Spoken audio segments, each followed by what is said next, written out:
Hello दोस्तों finally NBEMS ने cut off percentile reduce कर दिया है। तो बहुत सारे दोस्तों को इंतज़ार था इस कट ऑफ परसेंटाइल के रिड्यूस होने का।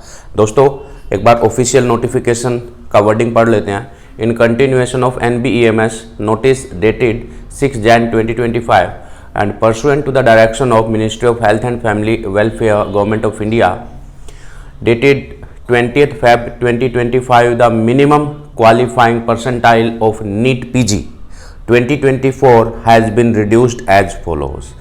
दोस्तों सभी कैटेगरीज के लिए ये कट ऑफ परसेंटाइल अब रिड्यूस कर दिया है 5th परसेंटाइल तक। दोस्तों हमें एक अपॉर्चुनिटी मिली है खासकर उन स्टूडेंट को जो पहले क्वालिफाई नहीं कर रहे थे, बट अब कट ऑफ को 5 परसेंटाइल तक रिड्यूस करने के बाद बहुत सारे नए स्टूडेंट होंगे जो क्वालिफाई कर पाएंगे। अब इस कट ऑफ परसेंटाइल रिडक्शन का हमें कैसे अच्छे से यूज करना है इस वीडियो में मैं आपको अच्छे से बताऊंगा। तो मेरी बात एक बार ध्यान से सुनना। दोस्तों गवर्नमेंट ने कट ऑफ परसेंटाइल क्यों रिड्यूस किया?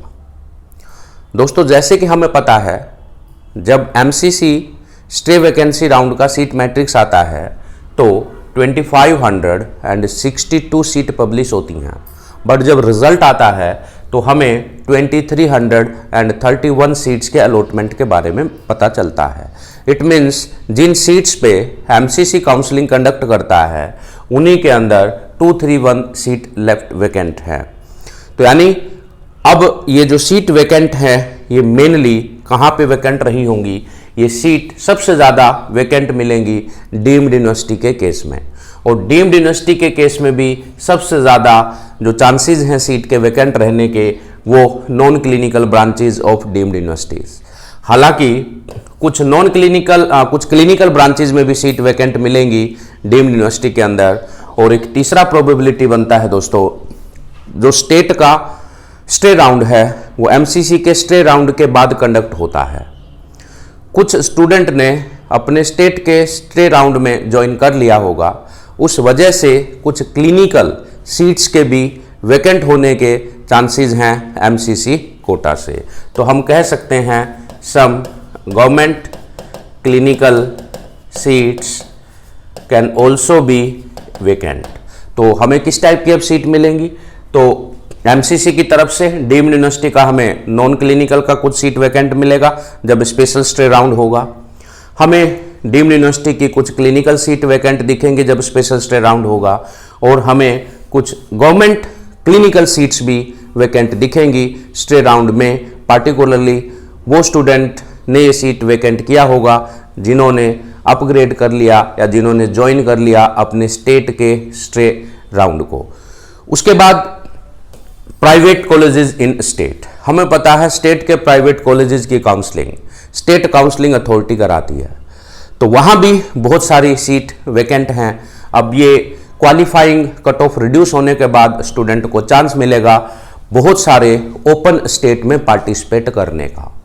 तो बहुत सारे ओपन स्टेट है जहाँ के प्राइवेट कॉलेजेस में आप जाके एडमिशन ले सकते हो, लेकिन इसका एक बेनिफिट भी रहेगा कि इस समय तक इंतजार करने के बाद स्टूडेंट की जो बारगेनिंग पावर है वो इंक्रीज हो जाती है और कॉलेज की बारगेनिंग पावर कम हो जाती है।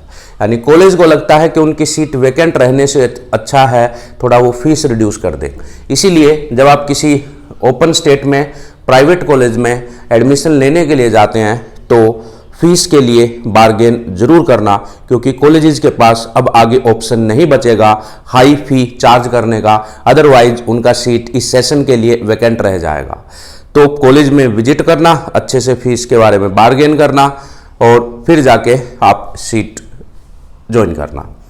तो ये ओपन स्टेट के नाम सुन लो एक बार: कर्नाटका, तमिलनाडु, आंध्र प्रदेश, तेलंगाना, यूपी, बिहार, वेस्ट बंगाल, राजस्थान, हरियाणा, उत्तराखंड, छत्तीसगढ़, हिमाचल प्रदेश और पुडुचेरी।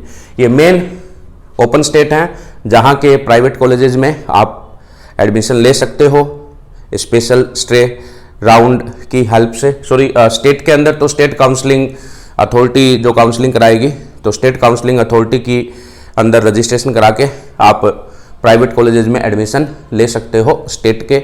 लेकिन मैं ये कहूँगा कि आप चॉइस फिल करने से पहले एक बार जिस पार्टिकुलर कॉलेज में जिस पार्टिकुलर ब्रांच में आप एडमिशन लेना चाहते हो, एक बार उस कॉलेज में विजिट करके आओ और फ़ी के बारे में थोड़ा सा कंफर्म करके आओ। उसके बाद फिर स्टेट काउंसलिंग अथॉरिटी जैसे काउंसलिंग स्टार्ट करता है स्पेशल स्टडी राउंड के लिए, तो आप उस कॉलेज में उस पार्टिकुलर सीट को फिल कर देना। तो इस प्रकार से आपको ज़्यादा फ़ी नहीं देना पड़ेगा। सो दोस्तों, I hope this video will help you.